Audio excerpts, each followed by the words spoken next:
Before we start, I want to ask for your support. Please like, subscribe, and leave a comment. It helps this channel grow and allows me to keep sharing stories like this. Stop the vote now. The shout cut through the boardroom like a blade. Conversations died mid-breath. Chairs scraped back as heads turned toward the doors. Iris Aestia stood there, chest rising fast beneath her tailored black suit, her dark curls pulled into a severe low bun that made her sharp cheekbones look carved from stone. Security hesitated. The chairman froze with his gavel half raised. "You can't just barge in here," someone hissed. "I can," Iris said, her voice steady despite the heat crawling up her spine. "And I just did." She walked forward, heels striking polished marble with deliberate force, every step an act of defiance. On the massive screen behind the board, the words hostile acquisition glared back at her like an accusation. At the far end of the table, a man leaned back in his chair, completely at ease, fingers steepled, pale eyes assessing her with open curiosity. Adrian Russo. White. Early 30s. Impeccably dressed in a charcoal suit that looked like it had never known stress. The man her father had taught her to hate before she even understood what hatred was. "So," Adrian said mildly, lips curving, "the heiress finally arrives." Iris stopped 3 feet from him. "You don't get to say my name like you know me." He tilted his head. "I know enough. You're late." Her jaw tightened. "You scheduled this meeting behind my back." "I scheduled it with your board," he replied. "They showed up. You didn't." She leaned forward, palms flat on the table, eyes burning. "This company is not for sale." Adrian's smile sharpened. "Everything is for sale. It's just a matter of price." A murmur rippled through the room. Iris felt it, the familiar weight of expectation, of being watched to see if she would crack. She didn't. She never did. "You're not buying Aestia Global," she said. "Not today. Not ever." "And yet," Adrian said calmly, tapping the tablet in front of him, "your board was seconds away from voting otherwise." She glanced around the table, memoizing faces she had trusted. Betrayal tasted metallic in her mouth. "You're vultures," she said quietly. "All of you."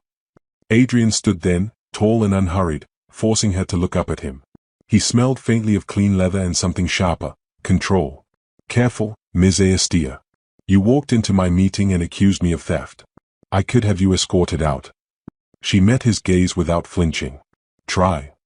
For a moment, the air crackled. Adrian studied her, really studied her, as if recalibrating everything he thought he knew. Then he laughed, low, surprised. "You're nothing like your father," he said. Her eyes flashed. "Say his name again and see what happens." "I was hoping you'd say that." He turned to the room. "Gentlemen, ladies, postpone the vote. I'd like a private conversation with Ms. Aestia." The chairman hesitated. "Mr. Russo." That wasn't a request. Chairs moved. Papers gathered. One by one, the room emptied until it was just them, the hum of city traffic faint beyond the glass walls. Iris straightened. "You think this is some kind of game?"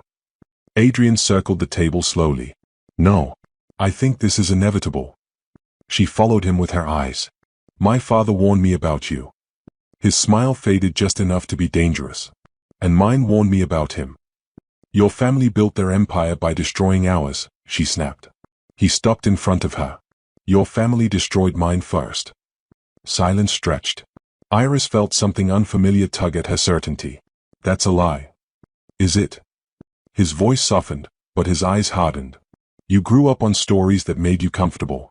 I grew up watching my mother cry over contracts your father buried." Her chest tightened. "You don't know anything about my family." "I know enough to know you're standing on a throne built from bones." The words hit harder than she expected. She took a breath. "This conversation is over." "Run if you want," Adrian said. "But our companies are being forced into regulatory mediation. You'll be sitting across from me again by morning." She paused at the door. "I don't negotiate with enemies." He smiled. "You will." That night, Iris stood in her penthouse, city lights painting her skin gold and shadow. Her phone vibrated. "Adrian Russo, tomorrow. 9 a.m. Don't be late." She deleted the message. Then stared at the dark screen longer than she liked. By morning, the media had exploded. Headlines screamed about mergers, feuds, legacies at war. Iris walked into the mediation room with her spine straight and her heart locked down. Adrian was already there. "You look tired," he said.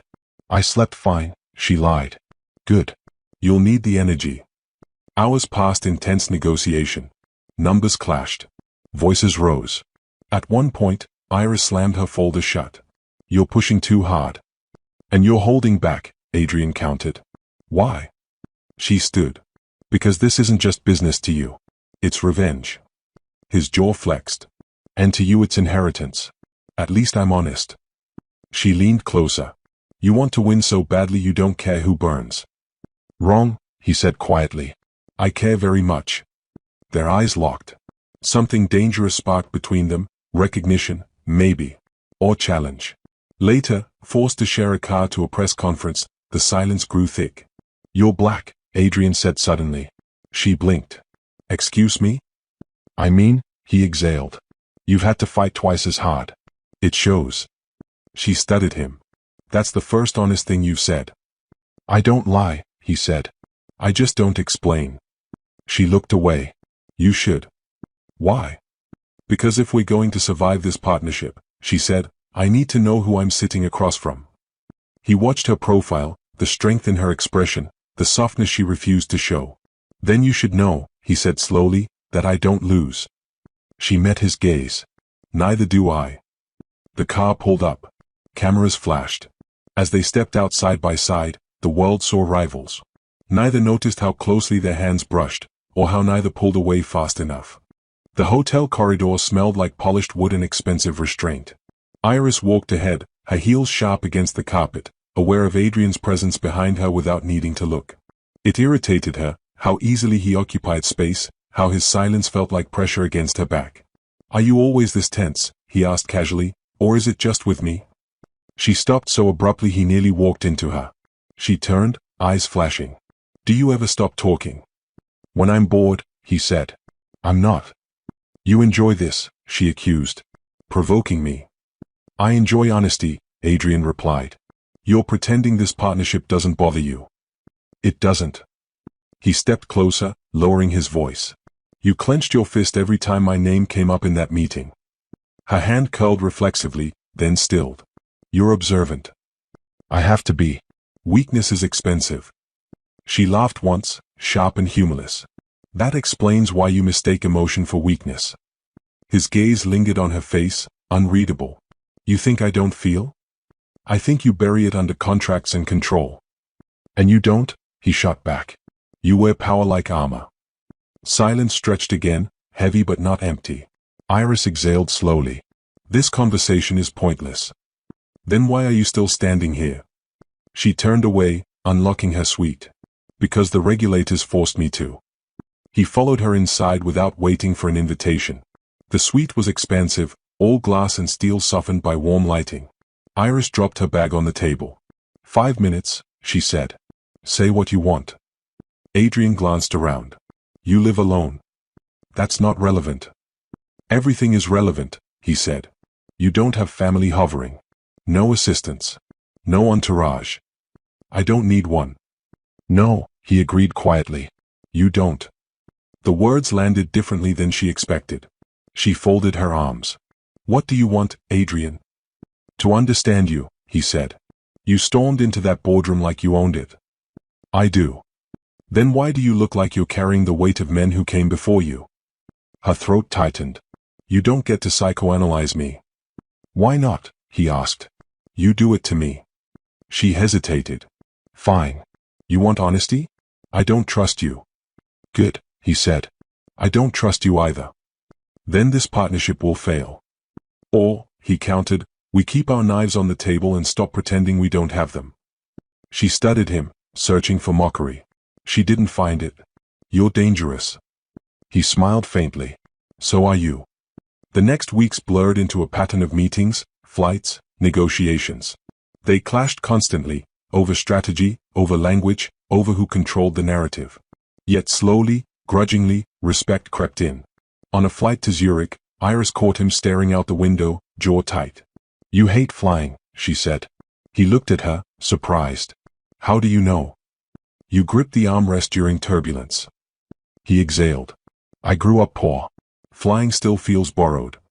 She softened despite herself. You didn't inherit your empire. No, he said. I built it with people who expected me to fail. She nodded. They expected me to be decorative. He smiled. You're anything but. That night, they argued over dinner. It started over a clause and ended with Iris slamming her napkin down. You always need the upper hand. And you always assume you're right, Adrian shot back. I usually am. He leaned in. So am I. Their faces were inches apart. Iris became acutely aware of his breath, the heat of him. Her heart kicked hard against her ribs. She stepped back abruptly. This is inappropriate. Yes, he said hoarsely. It is. They didn't speak of it afterward, but the air between them changed. Glances lingered. Conversations dipped into silence that felt charged rather than empty. One evening, after a brutal day, Iris found Adrian alone in the hotel bar. He looked tired, less polished. She hesitated, then sat beside him. Long day, she said. Long life, he replied, swirling his drink. She ordered water. You don't drink much. I don't like losing control. Neither do I. He glanced at her. You ever wonder who you'd be without your father's shadow? The question caught her off guard. Every day. My father died thinking he failed, Adrian said quietly. I promised myself I'd never let anyone make me feel that small again. Something in her chest ached. That sounds lonely. It is. She reached out without thinking, her fingers brushing his wrist. The contact felt electric. They both froze. Iris, he said softly. This can't happen, she whispered. I know. Neither moved. When she finally pulled away, she stood abruptly. Good night. Good night, he echoed. But sleep didn't come easily for either of them. Weeks later, a leak hit the press, an internal document painting Adrian as manipulating markets illegally. Iris knew instantly it wasn't true. This came from your side, Adrian said during an emergency call, voice cold. Your father. She stiffened. You don't know that. I do, he snapped. He's done this before. Her chest tightened. He wouldn't sabotage me. He already has, Adrian said. By forcing you to choose. That night, Iris confronted her father. Did you leak those documents? He didn't deny it. He's dangerous. So are you, she said, voice shaking. You taught me to win at any cost. That's how power works. No, Iris said. That's how wars never end. She left his house with tears burning her eyes. Adrian was waiting outside her building, rain soaking his coat. Did he do it? Yes, she said. I'm sorry. He closed his eyes briefly. I thought so. I didn't know, she insisted. I would never hurt you like that. He looked at her then, really looked, and something in his expression broke. I believe you. The words undid her. She stepped into him, pressing her forehead against his chest. For a heartbeat, he hesitated. Then his arms wrapped around her, firm and protective. I don't want to be enemies anymore, she whispered. Neither do I, he said.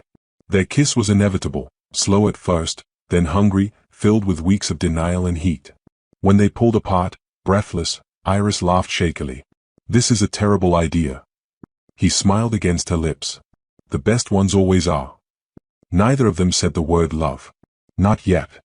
By morning, the world had shifted, and neither of them knew how to stand in it. Iris woke alone, sunlight slicing across the hotel bed where Adrian had been only hours before.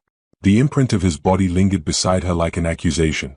She lay still, staring at the ceiling, heart racing as memory flooded back, his hands, steady and sure, his voice low against her ear, the way he had looked at her afterward, not triumphant, not smug, but almost reverent. This changes everything, she thought. Her phone buzzed. Adrian, we need to talk. She closed her eyes briefly before typing back. Iris, about last night? 3 dots appeared. Disappeared. Appeared again. Adrian, about everything. They met in a private conference room an hour later. No assistants. No lawyers. Just glass walls and too much truth waiting to spill. Adrian stood when she entered. He looked different in daylight, less guarded, more exposed. Iris hated how much she noticed. We can't do this again, she said immediately. He didn't pretend not to understand. I know. This, she gestured between them, crosses lines we can't uncross. I'm not asking to erase it. Good, she snapped. Because I won't pretend it didn't happen. Silence pressed down. Adrian broke it first. Did you regret it? She met his eyes. No. Relief flickered across his face before he masked it. Neither did I. That's the problem. They sat opposite each other, tension coiled tight. My father will use this, Iris said quietly. If he finds out. He won't, Adrian said. Not unless you want him to. You don't know him. I know power-hungry men, Adrian replied. I grew up fighting one. Her voice softened despite herself. You don't have to keep fighting. He smiled without humor. It's all I know. Days passed. Publicly, nothing changed. Privately, everything did. They spoke in coded glances, stolen moments in elevators, brief touches disguised as accidents. Their conversations deepened, shifting from tactics to truths. I didn't choose this life, Iris admitted one night over room service. I was trained for it. I chose mine, Adrian said. And sometimes I hate myself for it. You shouldn't, she said. You survived. So did you, he replied. But you still look like you're bracing for impact. She swallowed. Because love has always been leverage in my family. His gaze softened. I wouldn't use you. I know, she said, and meant it. The next escalation came swiftly and brutally. A surprise audit hit ASDA Global. Stock prices dipped. Panic followed. Iris stood in her office, staring at her phone as advisors spoke over one another. This is coordinated, she said sharply. Slow down. Her father's name hovered unspoken in the room. She dismissed everyone and called Adrian. He's attacking from 3 fronts, she said without preamble. I know, Adrian replied. He reached out to my board. Her breath caught. What did you say? I said no. She closed her eyes. Why? Because winning like that costs too much. Her voice shook. You didn't have to protect me. Yes, he said firmly. I did. That night, Iris confronted her father again. You're trying to destroy him. He's a threat, her father said. And so are you, if you keep choosing him. Her chest ached. I'm choosing myself. He laughed coldly. You're choosing a man who will leave you the moment it costs him power. She turned away, tears burning. You don't know him. I know men like him. So do I, Iris said. And you raised me to recognize when one is telling the truth. She walked out, hands trembling, heart in shards. Adrian was waiting outside again, like he'd known. You look like you lost a war, he said softly. I did, she whispered. He pulled her into his arms without hesitation. She broke there, sobbing against his chest, years of pressure cracking open. I'm tired, she said between breaths. I'm so tired of fighting. Then don't, he murmured. Not alone. They didn't go to bed that night. They talked, really talked, until dawn. About childhood. About fear. About the cost of ambition. I've never said this out loud, Adrian admitted, voice low. But sometimes I'm terrified I don't know how to love without control. Iris cupped his face. Then learn with me. He kissed her like a promise. For a moment, happiness felt possible. Then the betrayal came. Iris found out through the news, headlines screaming that Russo Global had acquired a controlling interest in a subsidiary ASDA relied on. The move was legal. Strategic. Devastating. Her phone rang instantly. How could you? She demanded the moment she answered. Adrian's voice was tight. I didn't have a choice. You always have a choice. If I didn't move, he snapped, your father would have destroyed both of us. You moved anyway, she said, pain slicing through her. You did exactly what he warned me about. That's not fair, Adrian said. You know me better than that. Do I? She whispered. Or did I just want to? Silence stretched, brittle and breaking. This is business, Adrian said finally. It doesn't change how I feel. It changes everything, Iris replied. You went behind my back. I protected us. You protected your empire, she shot back. Just like he said you would. The words landed hard. Adrian inhaled sharply. If you believe that, then we're done. Her heart cracked. Maybe we are. She ended the call and sank to the floor, grief hollowing her out. Days passed without contact. The press painted them as enemies again. Stocks stabilized. The war resumed. But the silence hurt more than the headlines. Adrian stood alone in his penthouse one night, staring at the city, replaying her words.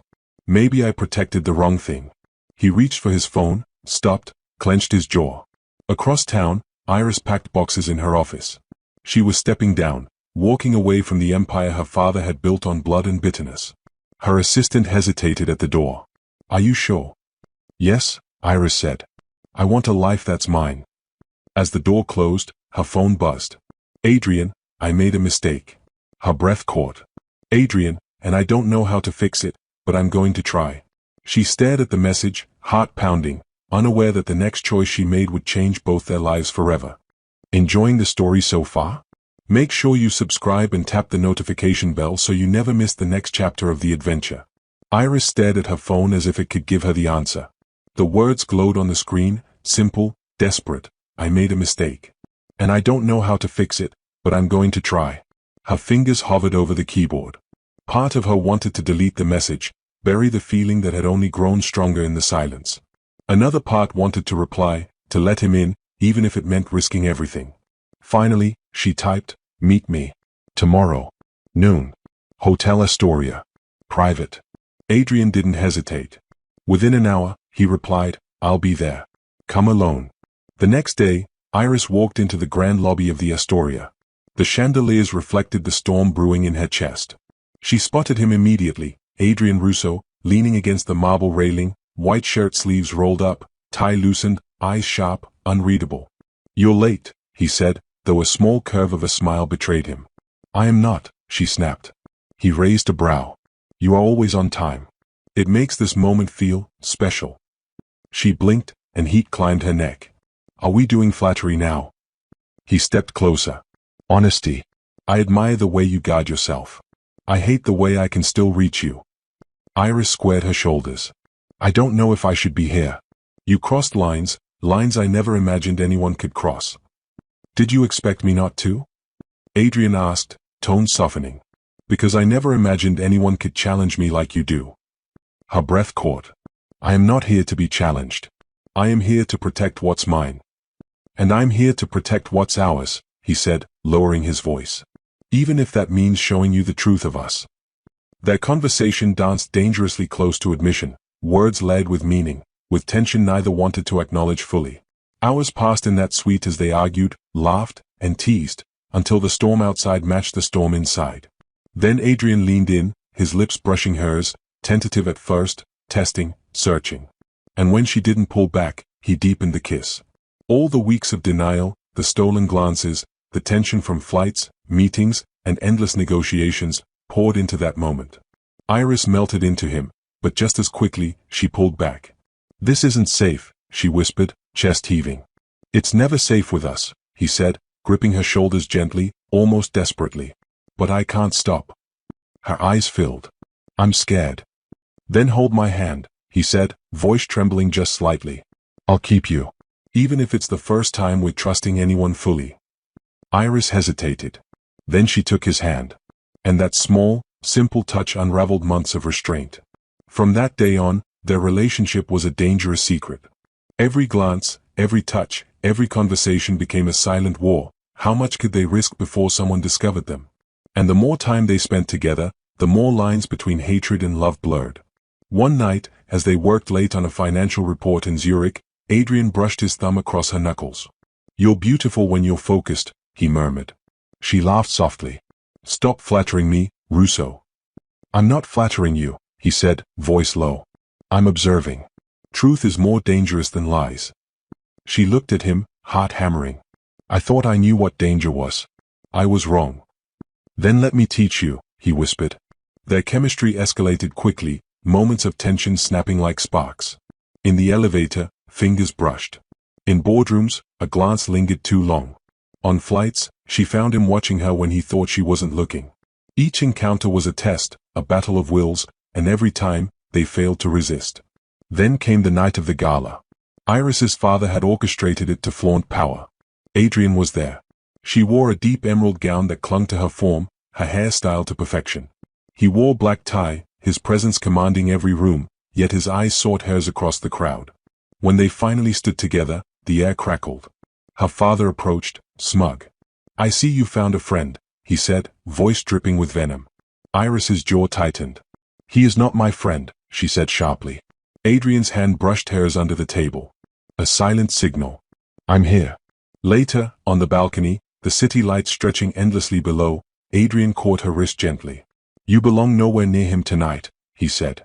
And I belong everywhere, she retorted. You belong with me, he said softly. She pulled back. I can't. Why? He demanded, taking both her hands now. Because of your father? Or because you're scared to love? Her heart thundered. Both. He cupped her face. Then we'll face it together. Their kiss under the night sky was urgent and consuming, electric and tender all at once. For the first time, Iris allowed herself to feel the pull of desire without fear. When they finally broke apart, gasping, Adrian whispered, You're mine. I'm not, she whispered back. Yes, you are, he insisted, lips brushing her temple. And soon you'll know it yourself. The weeks that followed were a storm of business battles and secret rendezvous. Their passion could not be contained, but the risks grew heavier with every stolen moment. Yet the more obstacles they faced, the stronger their connection became. Each confrontation with her father, each corporate maneuver, each whispered promise in the dark cemented the bond they were unwilling, or perhaps unable, to deny. One morning, after a particularly brutal negotiation that had nearly destroyed her patience, Adrian found her standing on her balcony, coffee in hand, rain misting her skin. You look like hell, he said softly, leaning against the doorframe. I feel like it, she admitted. You're stronger than you think, he said. And you're not alone. She turned, meeting his gaze. I don't even know who I am anymore, she confessed. He crossed the distance between them and pressed his forehead to hers. You're the woman I've been looking for my whole life. And I'm not letting you go. Her chest tightened, tears forming unbidden. I can't ask you to wait, she whispered. I don't wait, he said firmly. I chase. And I always will. For the first time, Iris let herself hope.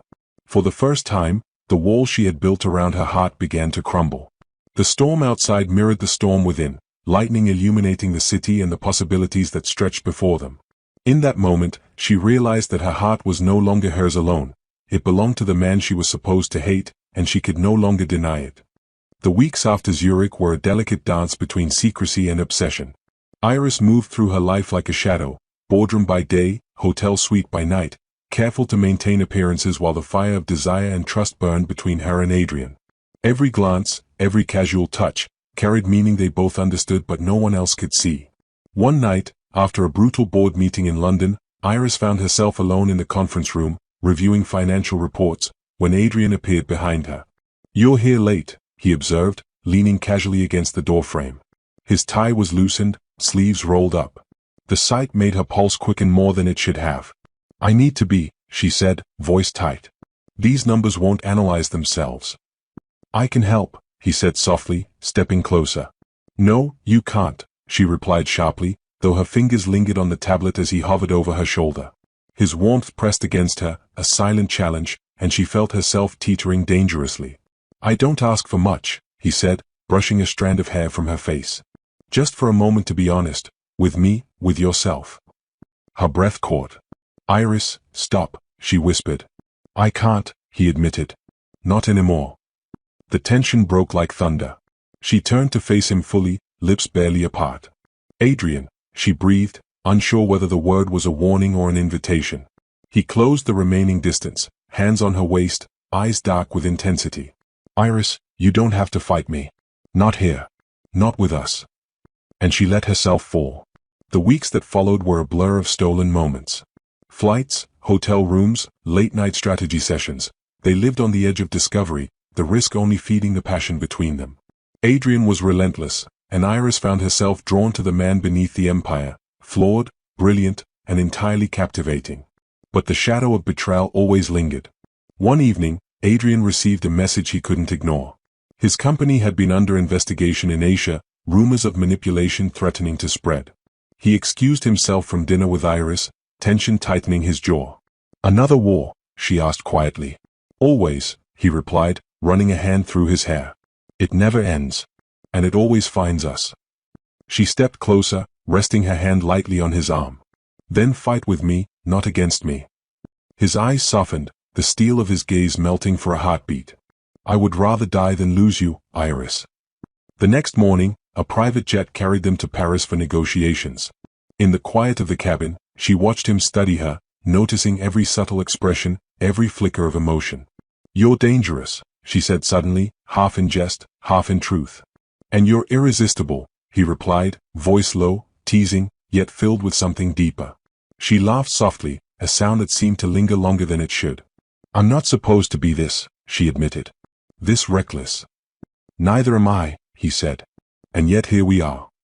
The days turned into weeks, the lines between business and personal life disappearing. Adrian became her confidant, her partner in war, and the man who challenged her in ways she never imagined. They argued, yes, but each argument ended with unspoken acknowledgement of their connection, a heat that neither could ignore. Then came the confrontation that would change everything. Iris's father, sensing the bond forming, called her to his office in New York. The room smelled of old leather and power. His eyes were sharp, predatory. "You're making a mistake," he said, voice low. "He's dangerous. He will destroy you." "I'm done listening to you," she said firmly. "I choose my life, not yours." "You can't choose him," he said. "You belong to Astia Global, not to a man who will use you for leverage." "I belong to no one but myself," she said, feeling the weight of every lesson she had been taught fall away. Her father's expression darkened, but she did not falter. She walked out of his office, leaving the legacy of control and expectation behind. Adrian was waiting in the hall, a small smile tugging at the corners of his mouth. "Did you survive?" he asked. "I did," she said. "But I didn't just survive. I chose." He took her hand gently. "Then we moved forward. Together." Their journey was no longer about rivalry or revenge. It was about building something new, something stronger. Together, they began to navigate their lives with honesty and trust, though danger still lurked in every deal, every negotiation. The turning point came during a weekend retreat at a private villa in Tuscany. The sun was setting over the hills, painting the sky in golds and purples. They sat on the terrace, wine in hand, silence stretching comfortably between them. "Iris," Adrian said, voice suddenly serious. "I can't imagine my life without you." She turned to him, heart pounding. "Adrian, He interrupted her, dropping to one knee. "I know we've faced war, betrayal, and everything in between. But I want to face the rest of my life with you. Will you marry me?" Tears welled in her eyes. "Yes," she whispered, her voice breaking, overwhelmed with relief and joy. He lifted her, spinning her around as the sun dipped below the horizon, sealing their promise with a kiss that spoke of love, of struggle, and of victory over the past. That night, under a sky full of stars, they made plans, not for empires or boardrooms, but for a life together, built on trust, passion, and unwavering devotion. From that moment forward, their love became a force of its own. Every challenge they faced, corporate battles, family pressures, media scrutiny, only strengthened their bond. Adrian was no longer just a rival or a man of grey morality, he was her partner, her protector, her husband-to-be. Iris, once armored and solitary, learned to trust, to let herself feel, and to embrace the thrill of a love that defied all expectations. And Adrian, who had built walls around his heart with steel and ambition, discovered that surrendering to love was the most powerful risk of all. Even as they faced new threats from competitors and lingering family rivalries, nothing could shake the foundation they had built. Each day together was a reminder that love, forged in fire and tested by war, could endure and flourish. Their love story, born of rivalry and nurtured in secrecy, had finally transformed into a partnership of equals, two warriors standing together, not against each other, but against the world, ready to face whatever came next. The morning of the wedding dawned crisp and clear, the city below buzzing with life, unaware of the private world about to be created above it. Iris stood in her suite, staring at her reflection in the tall mirror. The dress was simple yet elegant, ivory silk that flowed like water, hugging her curves and falling softly to the floor. Her dark skin glowed, her eyes bright with anticipation and nerves, a soft smile playing on her lips. She took a deep breath and felt a flutter of fear. It wasn't doubt about Adrian, never him, but about letting herself fully surrender. For so long, she had been trained to protect herself, to keep her heart locked away, to fight in boardrooms and board meetings. Now, she was about to hand it entirely to one man. A soft knock at the door made her start. "Come in," she called. Adrian entered, dressed in a sharply tailored black tuxedo, his hair perfectly in place. But it was the softness in his eyes that stopped her breath. For a moment, they just looked at each other, the world outside ceasing to exist. "You look incredible," he said, voice low, reverent. And you, she whispered, look like the man I could have hated forever. He stepped closer, taking her hands in his. But you didn't, he said. You chose me. Yes, she admitted. I chose us. The ceremony was intimate, held in a quiet rooftop garden overlooking the city skyline. Only a handful of trusted friends and family were present. Iris's father was absent, as was Adrian's mother, but the absence mattered little. Today, they weren't heirs or rivals, they were two people standing on the edge of a new life. The officiant spoke, words flowing like poetry, but all Iris could focus on was Adrian. He reached for her hand, his fingers warm, grounding her in the moment. Iris Estia, the officiant began, do you take Adrian Russo to be your lawfully wedded husband, to share in your triumphs and trials, to love and honor, in all moments of life? I do, she said, her voice steady, full of conviction, full of love. Adrian Russo, do you take Iris Estia to be your lawfully wedded wife, to share in her triumphs and trials, to love and honor, in all moments of life? I do, he replied, eyes locked on hers, the world narrowed to this single point of truth. You may kiss the bride, the officiant said.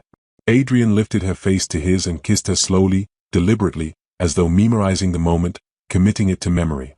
Iris melted against him, her hands clutching the lapels of his tuxedo, her heart racing in a rhythm that matched his.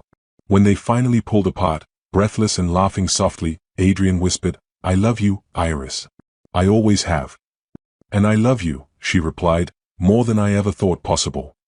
The city skyline blazed behind them, gold and orange sunlight reflecting off the glass towers, as if the world itself celebrated their union. They held hands, stepping away from the officiant, stepping into their life together, no longer enemies, no longer bound by the legacies of the past, only by the promise of each other. The reception was simple, elegant, a reflection of the love they shared. Guests toasted, laughter filled the air, but Iris and Adrian existed in a bubble of their own making. Every touch, every glance, every whispered word reinforced the bond they had forged through fire, betrayal, passion, and trust. Later, as they danced alone under a canopy of fairy lights, Adrian rested his forehead against hers. We made it, he murmured. Yes, she said, feeling tears prick her eyes. Against all odds, we made it. He kissed her temple. And nothing can ever break us now. Not the past. Not rivals. Not even the world.